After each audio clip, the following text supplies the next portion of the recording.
Ready to unlock powerful website tracking with Google Tag Manager on your Ionos site? First things first, navigate to Google Tag Manager and select your existing account or create a new one for your website. You'll be greeted with a container setup. It's like a digital toolbox for your website. Inside your Google Tag Manager account, you will find the code snippets, typically two. The first one is for the head section, and the second is for the body greater than section of your website. They look daunting, but don't worry. We'll get through it. Now, let's jump over to your Ionos account. Log into your Ionos account and find the area to edit your website's HTML or the website settings. The exact location may differ based on the Ionos package you have, but look for the option linked to editing the site's code. Once you're in the right place, locate the head section of your website's HTML now.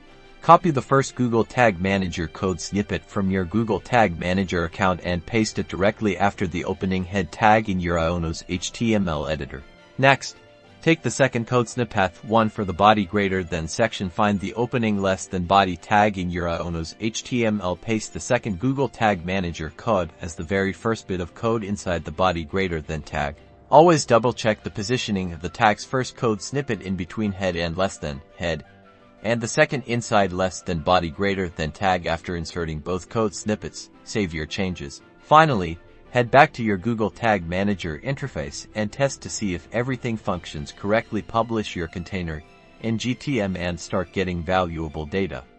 Congratulations, you have successfully added Google Tag Manager to your Ionos website. Get ready to elevate your website analytics. Don't forget to like this video and subscribe for more helpful tutorials.